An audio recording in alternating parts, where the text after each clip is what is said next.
Hello, everyone. The TLC Health Freedom Tribe. Welcome to this, not Saturday, Monday nights, 6 o'clock in the evening to ask your questions. We are a functional medicine, integrative medicine, alternative medicine, whatever term that you best understand. We're standard physicians trained allopathically. We do have a naturopath. We have 3 MDs and a physician assistant. The 5 of us here have a boatload of experience with alternative functional medicine. And so we come every week to you on Monday nights at 6 o'clock, and we come to you on Fridays at 10 a.m., trying to provide time for the general questions that our patients, their friends, and family might have about how a integrative doctor would approach some concerns they might have about health. This is educational and not meant to be individual advice. Please maintain your relationship with your doctor, or if you are a patient here at Tustin Longevity Center where we practice, we would ask you to bring your question up by contacting the office so that we can address it appropriately. This would not be the area to address it. So with that, I want to say welcome and happy daylight savings times today. I hope everyone was on time. I almost missed my workout this morning. I forgot to change the time, but the Lord woke me up and I finally got myself together to keep up my routines. And let's start out with a joke. Robert is not here with a joke yet, so I'm going to tell you one. What happens when a boat, gets coronavirus? And the answer is when a boat gets coronavirus, it goes to the dock. So it goes to the dock. And then the second one, I had 2 of them. This is, did you hear about the riddle about coronavirus? Never mind, I don't want to spread it. So those are little funnies. Merry heart is a blessing, the Bible says, to our health. Okay, so let's begin with questions, and we'll start with Debbie.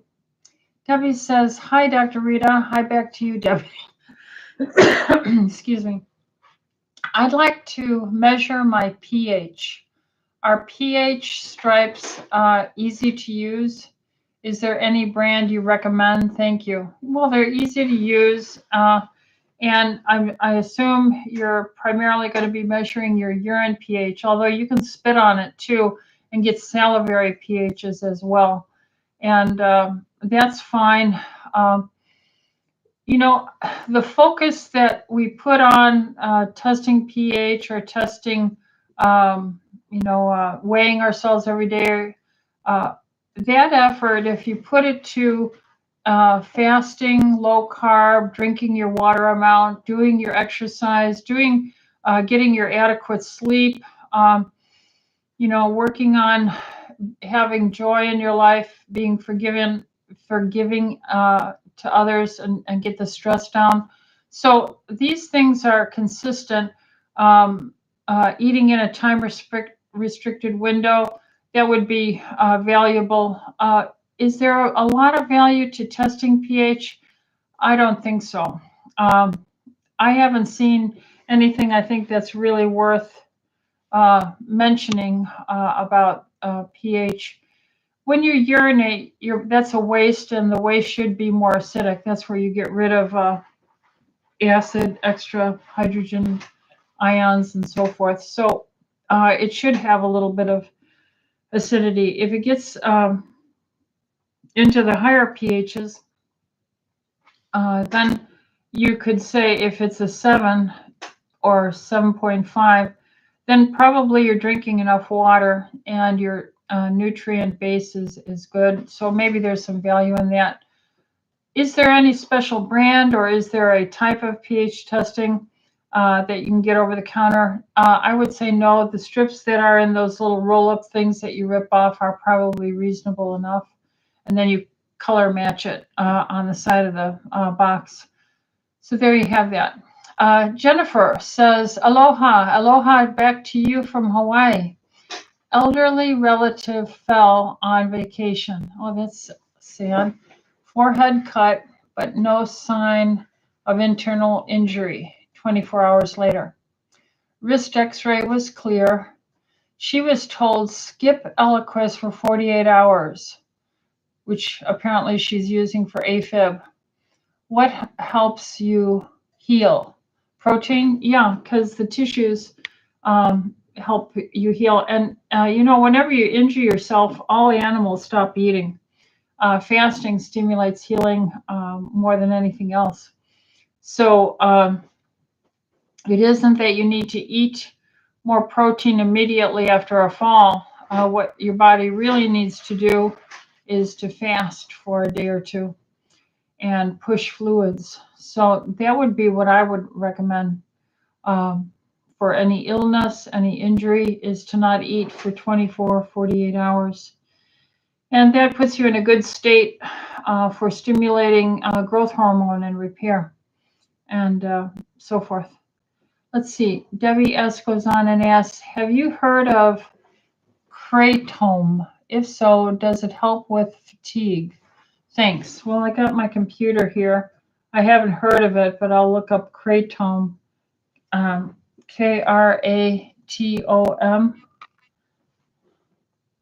Creatine.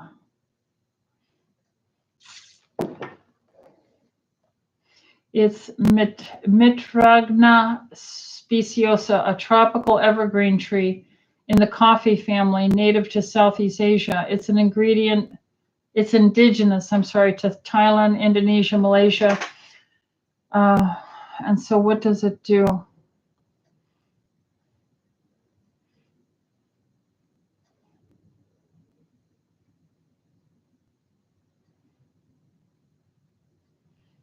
All right, so kratom uses and side effects. Kratom Mitragna speciosa is a tree native to Southeast Asia. The leaves contain a chemical called mitragnin, which works like an opioid such as morphine. Kratom has pain-relieving effects such as like opioid drugs. It also has many of the same serious safety concerns as other opioids. People commonly use kratom for withdrawal from heroin, morphine, and so then the question is, have you heard of kratom? So yes, now I have. If so, does it help with fatigue? Well, I suppose that you could make an argument that if it has opioid effects, it is going to relax you, and with if you get a good day's rest and sleep, that will build up your energy. But as far as it having some integral, it does not appear to have any integral physiologic ATP production benefits at all. In fact, it would probably be suppressive. So I think my answer to that, Debbie, would be I wouldn't work with it. I wouldn't play with it. Sounds like it's dangerous. And I don't think it has, from what I can see, if it's behaving like an opioid, it is not associated with fatigue resolution. Jennifer said, can consuming low protein over a long time cause osteoporosis? Can you reverse it?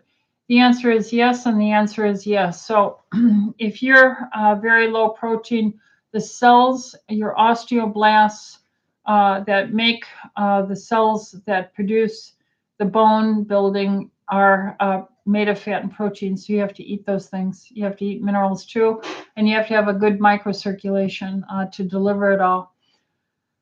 And if you do that, and you like we here use natural hormone replacement therapy mostly, and we use vitamin D3, and we push the limits to much more healthy ranges, the typical range of 30 to 60 is out there. We like ours to be 80 to about 120. And then, of course, we test to make sure that this fat-soluble vitamin is not irritating your liver or anything. And so, yes, we emphasize the stomping, which is sudden deceleration type exercises. And we emphasize natural hormones and the D3. And we've seen great results with that. So, yes, you can reverse it. Jenna Siebert says, hi from North Carolina. Hi back to the North Carolina. I used to live out there by Asheville. Did one of my first research papers I submitted while I was out there. I have missed a couple of weeks. Have a two-part question. I am 54 and premenopausal and took the Dutch test recently. Everything was good except hormone levels are low.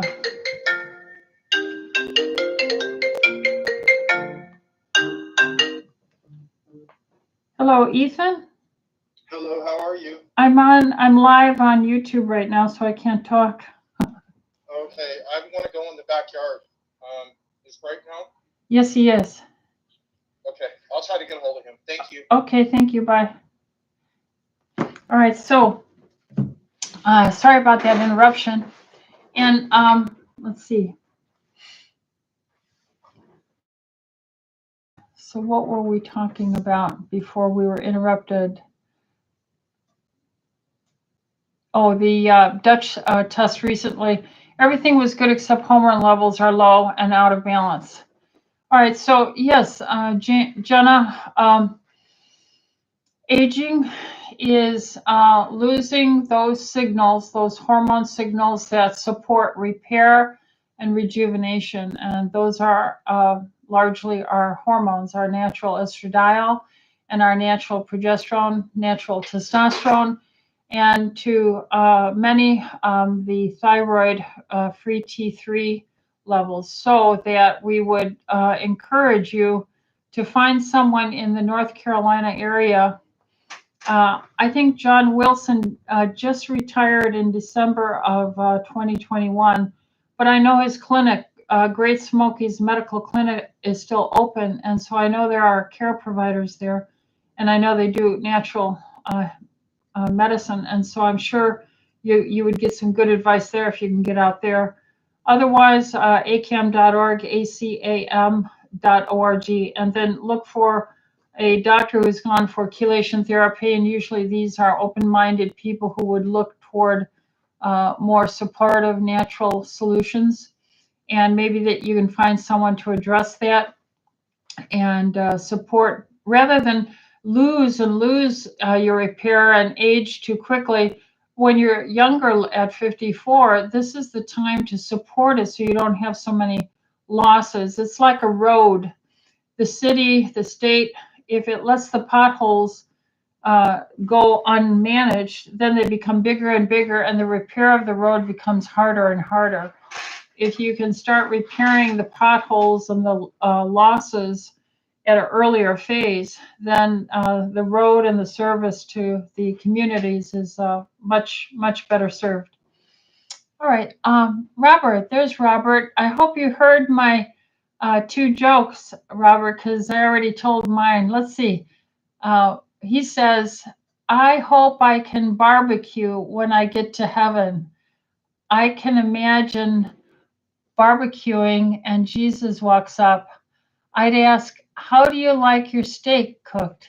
He'd say, well done, my good and faithful servant. Yes, well done, my good and faithful servant. That's lovely, Robert. God bless you. But if you didn't hear my joke, Robert, I'm going to tell it to you again. What happens when a boat gets the coronavirus? What happens when a boat gets the coronavirus? It has to go to the dock. So you like that one? Okay, and then here's a riddle. It says, did you hear the riddle about coronavirus? And the person says, no, I haven't heard it. And then you say, oh, never mind. I don't want to spread it. All right, so hopefully you liked mine, Robert. Thank you for yours. Jenna says, part 2. Oh, that's from North Carolina. Okay. Estradiol was low, total estrogen low, DHEA low. Okay. And the doctor put me on 8 drops. Okay, so wonderful. You're going to start some natural hormone replacements therapy sublingually. Now, I usually don't use sublingual, but that is one of the ways to do it. Progesterone and a DHEA and trisomal glutathione. All right, so part 3. What are your thoughts on these supplements? He said he could test my saliva in 8 weeks to see if I'm more balanced. Should I do anything else? Thanks and blessings to you. Or I'm wondering, where's the estradiol? Oh, there it is. Okay, part 2. Estradiol is 1.16. No, that was the result. Let's see. He put me on 8 drops under my tongue, progesterone, and 1 DHEA and the glutathione. So I don't see that you're getting your progesterone. Excuse me, it looks like.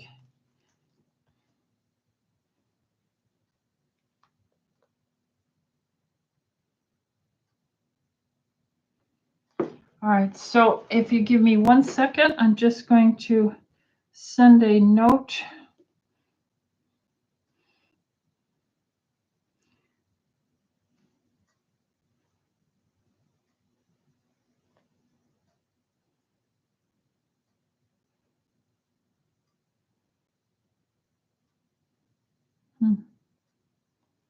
Maybe I won't send a note.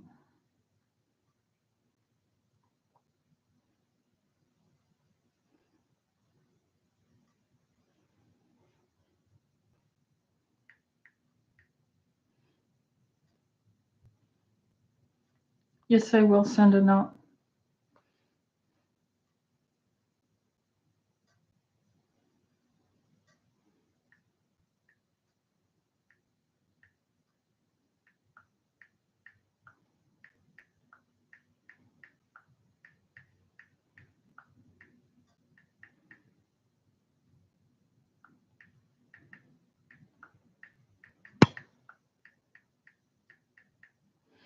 Okay, all done. Thank you. All right, so you need the estradiol, and ask him about it. I don't think your estradiol was good enough. All right, let me know in the weeks coming. I would think my approach would be you need the estradiol. Did he do any lab? I would ask for serum levels as well. Then Jenna says, no, that was part 3. Let's see. Yeah, Jenna, we answered that. Dolores is the next one. Hi, Dr. Rita. Do you know what causes heel spurs? Yes, I believe I may have on balls of my feet. Any suggestions? What can I do? Does calcium supplements cause this, which I take? Yeah, I would not take calcium extra supplementally because we tend to deposit calcium at sites in our body where there's repetitive micro-inflammatory changes and damage. And your feet are used all the time and pounded, and the Lord has put these sheaths and tendons and synovium to try and protect them, and cartilage. But over time and pounding, we can get repetitive microcellular membrane damage. If this is not resolved, then the body starts seeing chronic inflammation, and then it tends to cement it down with calcium deposits. And so the same with your heart blood vessels, anywhere in your body that has chronic irritation. So I never recommend taking additional calcium supplementation alone. I have it in a multivitamin. If someone has severe bone loss, I have a TLC Bone Health that has a specialized form with some strontium and boron and other balanced things with it. But we always emphasize using enzymes, systemic enzymes. So wherever that tendon that attaches to the bone is jerked and pulled and jerked and pulled and jerked and pulled. The tiny cellular micro damage, if it doesn't have enough time to heal, will lay down these calcium lips, you might say, and they can get enlarged. And so that's why it's very important to get a good night's sleep. It's very important to stop eating so you don't eat past 6:30 at night, so that your body has a good 12, 14, 16 hours to heal and disinflame. And you got to drink your water, take your enzymes, don't eat late, and take your systemic enzymes, because we lose them. That's like God's soap suds in the body. It kind of washes up the dishes so that they can be reused the next day. So on an empty stomach, I would take Vascuzyme or Vitalzyme or Proteozyme we have here. And I would use 4 or 5 twice a day. I use 5 twice a day, and I'm so thankful I don't have any joint pains or any problems. I was getting plantar fasciitis at one time about a year and a half ago, 2 years ago, when I was 66 or 67. Anyway, I was not stretching enough. I was doing, my kickboxing kind of perfect workout a few times a week, resistance, power, muscle, but I wasn't stretching. So when I went to Pilates, within 1 or 2 sessions with some very good stretching, it all went away. Of course, I fasted when it started, and the fasting greatly helped it. So yes, you can.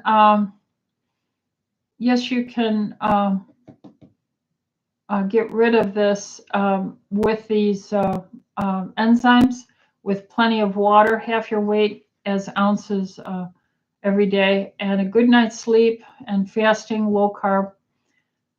Jenna, part 4. Okay, part 4. He said I had estrogen dominance. Not sure what that means. Well, even if you have a little bit of progesterone and you, or none, rather, let's say you have no progesterone because you're not ovulating anymore. What little estradiol you have in your body is dominant. So what I would say is the logic of balancing off estrogen dominance, but it depends on how much estrogen. If you're drinking alcohol, you'll have estradiol go up, but not on a healthy basis. It will be on an abnormal basis. So I would like to go with your serum estradiol level. That's a blood level, micrograms per deciliter. Serum estradiol, serum progesterone, serum testosterone, serum DHEA. That's what I would like to see. And I think the Dutch test uses the saliva. When I was much younger, we did salivary testing with Dr. Ziva. And that was in the 1990s when they were starting to do all these home kits and salivary testing. And what I found is that the perimenopausal woman and the postmenopausal woman are not the good candidate for saliva testing, because as we age, our gums start to erode, we get more tooth decay, and we get more breakdown in between our teeth. So if you make a salivary sample, it's very likely you're going to suck out some of the saliva for the spit test, and you'll have it contaminated with some red blood cells. You won't see them, but they are a mixed serum salivary sample of them. They're no longer pure saliva. And we saw these levels jump all over the place of estradiol and testosterone and DHEA on the salivary testing. So I have a negative attitude towards salivary testing, and I guess it's stuck with me all these years, because I can manage just as well with the serum samples, which are much more consistent with standard operating procedures, you might say, of lab activities. So I'm not going to go with salivary recommendations. I want serum estradiol, serum progesterone, serum testosterone, serum DHEA, serum cholesterol, serum thyroid levels. I don't like these kits.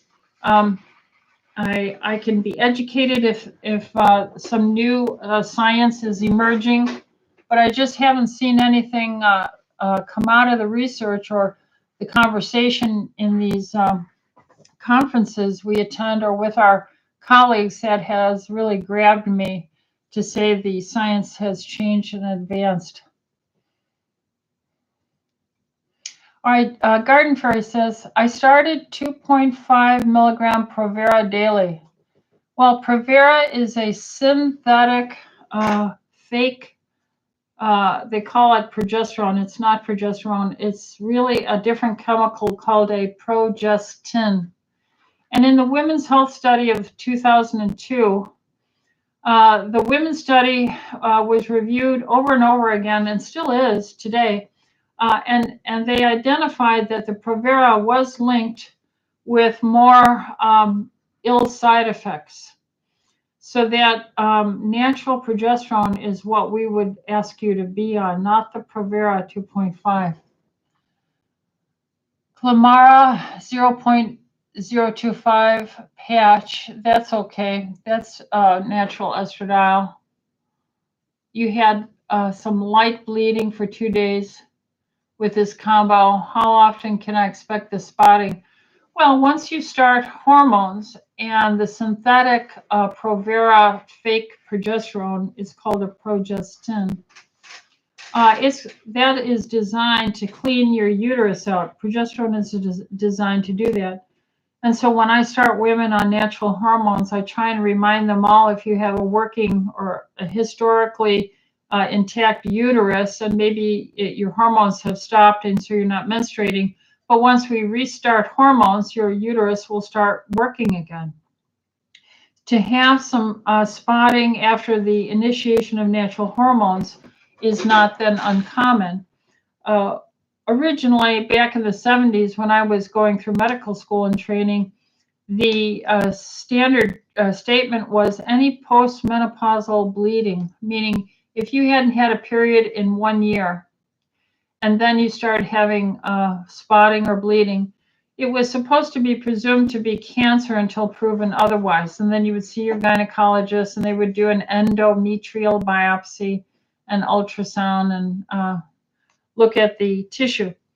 But now, since women are using hormones so vastly and so liberally, we all have understood with the plethora of ultrasounds and plethora of endometrial biopsies that uteruses will do what uteruses do when you start hormones. So no, it's not necessarily a negative thing and not to be expected.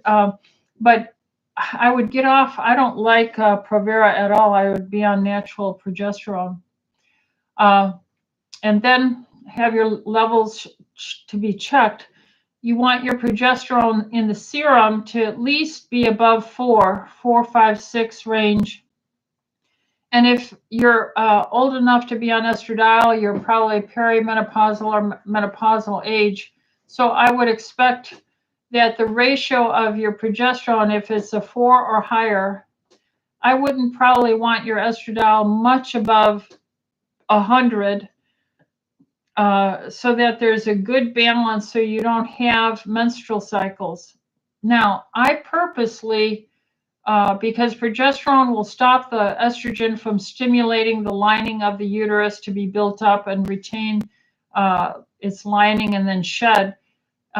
Progesterone creates the sloughing and the cleaning out of the uterus. So if you always have progesterone on board, you should not pick up any lining development if you're on continuous progesterone and continuous estradiol. Some women don't want to have a period, and we try our best to balance it so they never do. But occasionally, the uterus will behave like a uterus should, and it'll build up a little bit, and women will get some spotting. We will check with an endometrial biopsy if necessary. We usually do a pelvic with an ultrasound first, and we look at it and other factors, and then we decide if they need an endometrial biopsy. For myself, I use my progesterone the 1st of the month through the 15th of the month. So I'm using it right now. And I use my estradiol every single day. So when I stop my progesterone, that's like a normal woman's body where after she ovulates, the progesterone level drops off. And when the progesterone drops off, that's the signal for the cleaning of the uterus and having a menstrual cycle. So I like to use my progesterone only 2 weeks a month so that I'll always expect to have a slight cycle right in the middle of the month. And the reason I like to do that is I know everything's working right. So if I see something outside of that framework, then I would see my doctor and discuss it with them. So get off of Provera. It's a long way to say get off of Provera. Let's see, Deanne. Another joke for Dr. Rita. Here we go. Okay, Deanne. How do you know there is an elephant in bed with you? She says, answer, because he has an E monogrammed on his pajamas. Is that cute? Oh, my goodness. Silly, silly. All right, Jennifer, you mentioned increasing microcirculation for osteo. Would the Beamer mat help? Yes, it would. How often? Well, where's the research on it? So you've got to go with doctors who are very familiar with its use for other reasons, and they're aware of the microcirculation in all health throughout the body. So that nothing really exists, Jennifer, for me to refer to and say so often usage is associated with increased bone density. Rather, what you say is most likely, if you're doing it 2 times a week, you're going to see benefit from that. If you're doing the additional things, enzymes, intermittent fasting, taking enough water, being low carb, not eating late at night, exercising, taking enzymes, then I think twice a week would probably be optimal. Jenna says, Dutch uses urine. Okay, urine for the test. I will get the blood test and share those results with you. Okay, so there you have it. So Dutch is a urine test. And so that's newer for me. I'll have to admit, I don't know everything. I know Dr. Patel and Dr. Kaur here are both using the Dutch test here in my office. And they're out on maternity leave now, so I can't speak to them specifically. Actually, Kaur is out, but very soon Dr. Patel will be gone. And we'll see how reliable that is. We just have to have our clinicians meeting, and Dr. Patel won't be here. I think she'll be out at the end of this month, so there's not going to be any more meetings. But I'll try and catch her in the hallway and see. Let me write myself a note on that.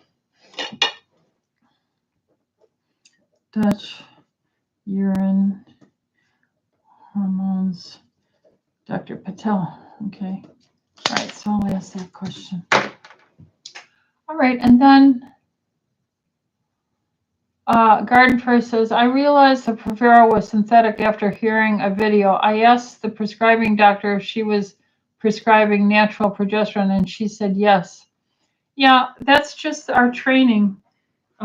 Unfortunately, today, the doctors are fed a lie, and they don't know enough to be able to discern the truth. So unfortunately, hopefully that doctor was sincerely believing that it was natural progesterone, but in fact, it's a progestin. And there you have it. We have our house is built on sand. And when the storm comes, it'll tear the house down. There you go. Let's see. Lynn says, hi, Dr. Rita. Are there any preferences of pellets versus injection versus cream for hormone replacement? Lynn, I don't like pellets because they have to have a carrier that's inserted under your skin, and these are foreign substances. And anytime you put a foreign substance in your body, you amplify your immune system, and irritability and inflammation occurs. And our youth, our longevity depends on reducing that inflammation and staying uninflamed. So you want to try and live such that you reduce, any cause for inflammation in your body. The same with injectables. It's not a normal thing to get a hormone deposited into your fat in your butt or your muscle. And we have other, preservatives and stuff in it. So I don't like injectable. I don't like pellets at all. I don't like injectable. And then I like staying with topicals, of the cream. Orals, these are far, far less immune stimulating. So I would stick with topicals and find a way to make them work, or orals. Jenna says, is it okay for me to keep taking the progesterone drops under tongue and DHEA until I get the serum blood? Yeah, absolutely. And to see what the estradiol and testosterone supplementation I might need. Yes, absolutely, Jenna. KS says, I'm trying to increase the amount of protein in my diet. Would you discuss the risks versus benefit of animal proteins versus non-GMO plant-based proteins such as soy, peanut butter, nuts, seeds? Well, in general, a plant-based diet that's always a plant-based source is going to ultimately have known deficiencies in certain B vitamins and certain fat-soluble vitamins. This is well established. There's no getting around it.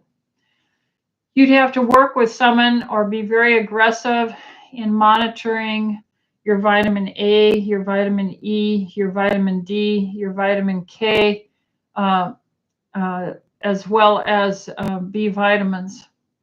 So a plant-based diet in general has deficiencies. And then when you look at the quality of soy or peanuts or nuts and seeds, and they're non-GMO, let's assume they're well made and grown, they still don't have the components gram for gram as a general rule compared to organic farm raised beef. So let's get that Frank Netter's Corrine Netzer. This is the Encyclopedia of Food Values. So let's look up soy as a protein. Soy as a protein, SO1.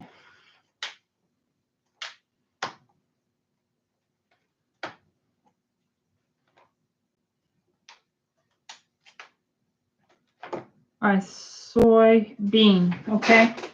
Let's say soy, 1/2 cup, let's say 1 ounce. All right, 1 ounce of soy raw has 10 grams of protein, 8.6 grams of carbs. So it's nearly a 50-50 ratio for 1 ounce in soybean. Now let's go to beef. Let's do beef. All right, beef.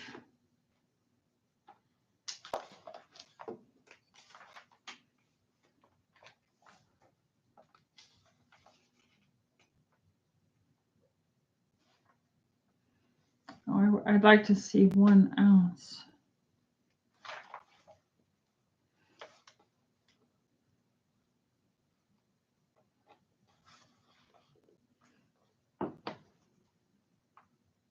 Oh, this is frozen entrees beef. Let's just go straight beef.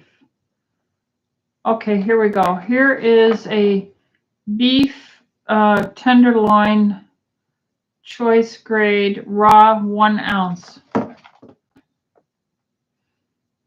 So that's 6.7, wait a minute, 5 grams of protein in 1 ounce, 0 carbs. 0 carbs. So you can see you could eat, there's actually more protein in the soy, 1 ounce.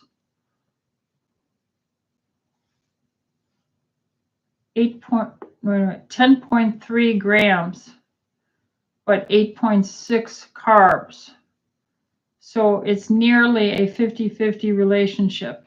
Now the quality, what you have to then ask is, what's the quality? I don't want to take all the time, but actually the minerals, the fats, how much fat is in the 1 ounce of soybean? 5.7 grams. Saturated is 0.8.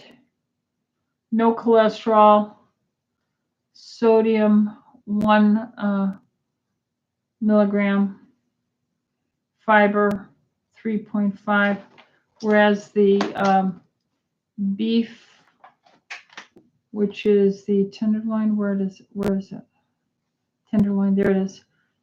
5 grams of protein, 0 carbs, total fat 6.7. So it's per ounce there's more fat than protein. Saturated fat is 2.7. Cholesterol 20 milligrams. Sodium 14 milligrams. No fiber. All right, so and then you can look up the minerals in it, zinc, molybdenum, magnesium, and all these wonderful things. So you got to have a book like this to study.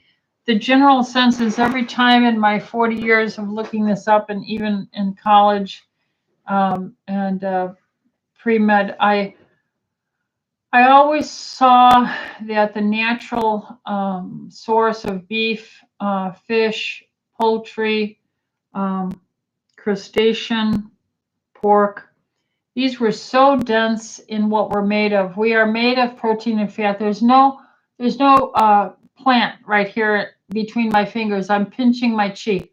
There's no plant material there. That's all fat, protein, and minerals and water. And that is what we need to eat. And the volume per volume of nutrient density of the beef, the poultry, the fish, the crustaceans, the swine, all these things are far more dense than in the plant kingdom. Now, we are naturally sensitive because these are foreign to our body. So there are things called lectins in these plants. So that's another issue that you have to contend with. Since we're not made of these plants, there are signatures in their protein coatings called lectins that we can react to, which we don't have really with these others. So that's my take on that. Okay. Let's see, where am I? Make sure I answered it.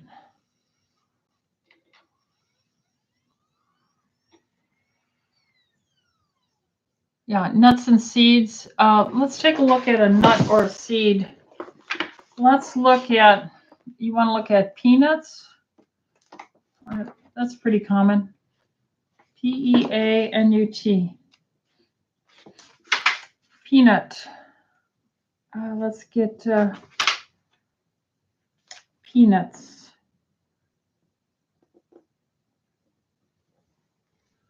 All right, so 1 ounce. We'll keep it to the 1 ounce. 7 grams of protein, so a little more also. 5.3 grams of carbs. 13.8 grams of fat. Saturated is 1.9. Sodium 2. Fiber 2 grams. But we really would have to look at the essential fats and the minerals, which I'm not going to take up in here. I'm just going to go with my clinical acumen on that. The same thing applies with nuts and seeds.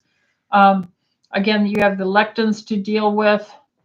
and you have all the carbs to deal with since we're in such a high carb world. Now, if I was practicing medicine in the Sudan or in Algeria, I wouldn't be talking about the carbs so much because they are total nutrient deficient.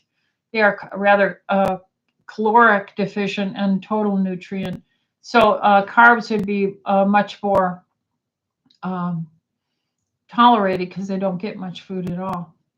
But in America, we have way too many carbs, and this is harming us to the nth degree. And that as high fructose corn syrup, mostly in our sweet drinks. All right.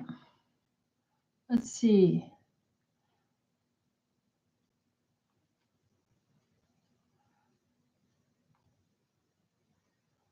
All right. Maria says, "Hi, Dr. Rita. Is it absolutely necessary for menopausal, postmenopausal women to go on hormone therapy?" No, it's not necessary.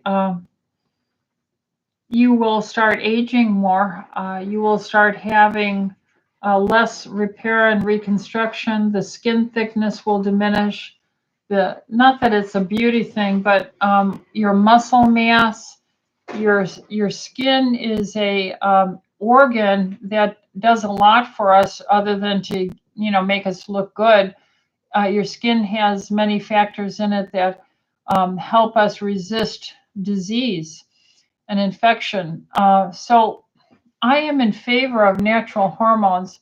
I'm a Christian-based physician, and I believe if Adam and Eve had never sinned, they would have never died.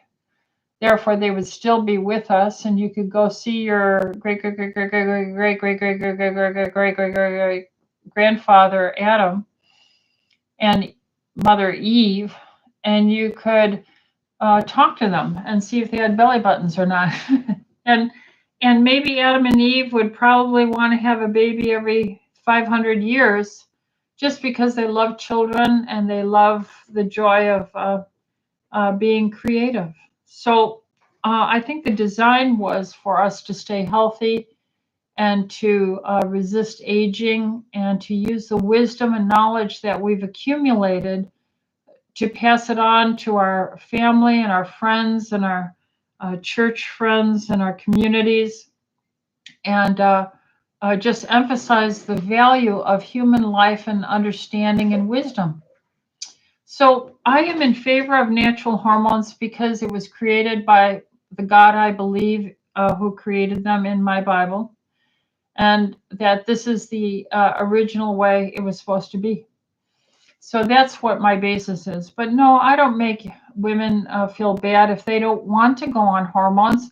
I'll do everything else I can to support them and work on that. Let's see.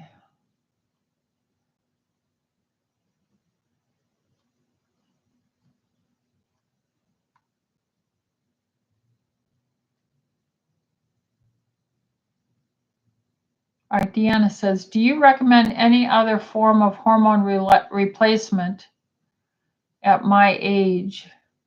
I seem to be doing well." Well, Deanne, I would have to pull up your chart and look at that. So that would be more a question for where we're at. I would hope that in seeing you, because I know you see me, that I've done everything I think I possibly can to enhance your repair protocols with your natural hormones. Estradiol, progesterone, DHEA, thyroid, maybe yes or not testosterone, because DHEA is the precursor for testosterone. And so many women, if we get our DHEA, then we don't need extra testosterone. So you'll find that sometimes I don't give testosterone to women, and I don't take testosterone because I have good levels just by taking my DHEA. But bring that up to me or send a call to the office if you want me to take time to scrutinize your chart. Garden Fairy, not a question, but just a very blessed to help my 86-year-old mom recover at home from COVID using the FLCC protocol. She's day 6 and much better. Praise the Lord. Praise the Lord. And thank God that there are doctors out there that will open-hearted and open-minded to learn new things. So it is a blessing. Thank you that went well. We're very blessed that everyone did well here. Nobody hospitalized, nobody died. So, you know, one wonders the validity of the whole story. Maria says, thank you and amen. Okay, praise the Lord. Dorothy says, hi, Dorothy. What is your opinion of TED algae for osteoporosis? TED algae? TED algae for osteoporosis. So I'll take a look at that for you, Dorothy. I've never heard of it. Let's see if I can find that here. TED. ALGAE. Maybe you mean red algae? Red algae instead of TED algae? Let me see. TED. ALGAE. I don't see anything for TED, but I see things for red algae. And so red algae or rhodophyta are one of the oldest groups of eukaryotic algae. The rhodophyta also comprises one of the largest phyla of algae. And let's see, what does it do for you? All right, some of the top benefits for it are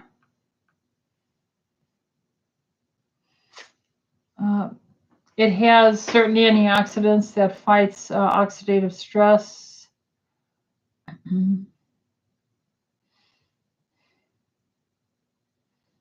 What else?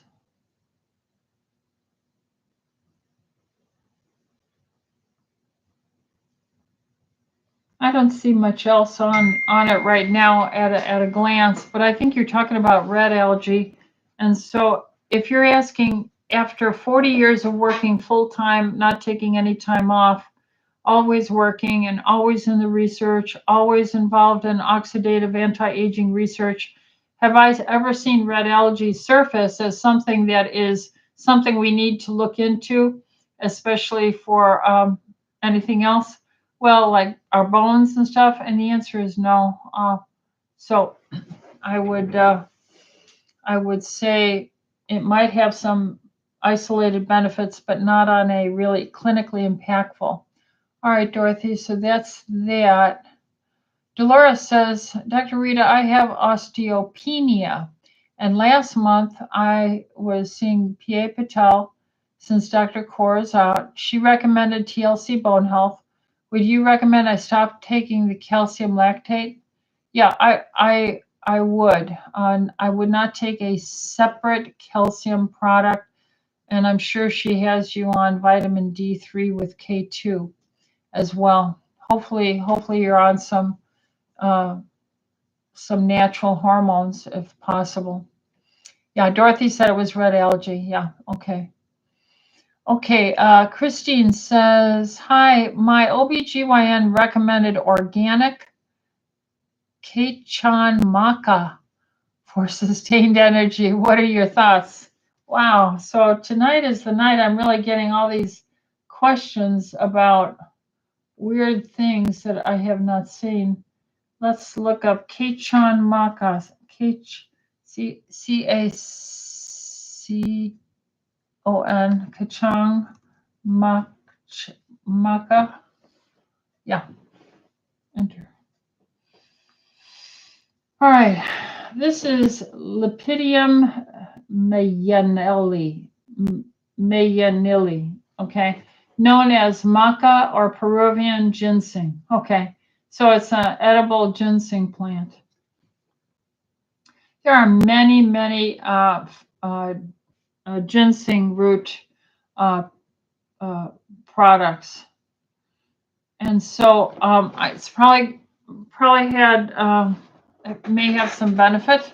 I've never heard of it before. So again, I don't know where she's getting her sources from, but it's certainly not coming from, the deep integrative functional medicine research biochemists, MD, PhD research people, where I'm always involved in their work, in their lectures. I help contribute for the textbooks on functional medicine with A4M and Jeffrey Bland's work. So you have to understand, I'm not trying to dismiss red algae or Chakan maca. It's just that I'm in the mix. I'm in the scenario, you might say, where I have food and supplement companies consulting with me about my experience, my input, and so I guess they think I'm up on it. I guess I've contributed in publications and textbooks and lectures. So I guess I do have, because there's no degree really yet in it. There should be, but there is none. If you're a PhD MD, most PhD MDs at universities throughout the nation in America, roughly they get to be really tenured, you might say, they have to have at least 25 publications. Well, as a general doctor working my butt off full-time 40 years, I have that much already. So praise the Lord. I guess I am a PhD MD. I did a second doctorate in integrative medicine. But my goal wasn't to get degrees behind my name. My search was to find answers for my patients. So if I blow off red algae or I blow off Chakan maca or any of these other things, I'm just telling you it's not surfacing as noteworthy in really groups of doctors who are looking very much to clinically apply natural medicine to current medical day problems along with the standard of care. And if it doesn't surface, then it really doesn't. Because there are, we have maybe identified 10,000 plant phylum products that have benefit. All these pharmaceuticals have just staffs, reams of staffs looking into this. And yet there's probably millions upon millions of plant products out there that are human beneficial. So I don't mean to put red algae or Chakan maca down. I'm just saying, we don't know enough yet. And that's why a doctor should be open and humble and open to their patients and stay informed. Okay. Let's see. Gina says, thank you for the TLC metabolic formula. Oh, good. I have taken 4 per day for the last 3 months and also doing intermittent fasting. Good. I have lost 16 pounds. Great. And lowered my hemoglobin A1C from 6.6 to 6.3. Will continue. Yes, very good. See, now that was designed by me based on many years and other clinical doctors and patients on nutraceutical research. So you see, my goal isn't to come up with private this and private that and make money. My goal is to find things that work. And so I want to go cut for the chase, the brass tacks, down, where the tire meets the road. And that's exactly the berberine in it and the alpha lipoic acid in that. These are things that have so much research in the plant kingdom and clinical world and publications on helping with metabolism. Yeah. All right. Libby says, hello, Dr. Rita. I am so very grateful for you and these wonderful presentations. I am listening carefully and adopting your recommendations and feeling hopeful about my future health. Well, that's what it's all about, Libby. Well, praise the Lord and welcome to the TLC Health Freedom Tribe. Yes, Christine says, what's the best time of day to take the TLC multi-mineral? I take mine at night. And the reason why I do that is you slow down at night and minerals are hard to absorb. So it'll be the last thing I take this evening before I go to bed, my TLC multi-mineral. And it'll help with peristalsis and bowel movements and muscle relaxation and immune zinc fortification in the evening when I'm repairing. So I take mine in the evening. Okay, well, I guess we're at a 1 hour mark, and I do have more work to do still today. And so I'm going to bring this to an end and say, God bless you. Thank you for the jokes, Deanna. Thank you, Robert Pinsky, for your jokes too. I hope you enjoyed mine. I think it's wonderful to see people smile and encourage each other. And yes, we are our brother's keepers. So may you bless not only yourself with good behavior as far as caring for yourself, but others around you. Encourage them and just support them to do the best thing always. So I've been forgiven much, and it's good to try and forgive people. So until we see you on Friday at 10 in the morning, we'll meet you then, and we'll say God bless and good night to the TLC Health Freedom Tribe. Share, like, and subscribe. Okay, good night.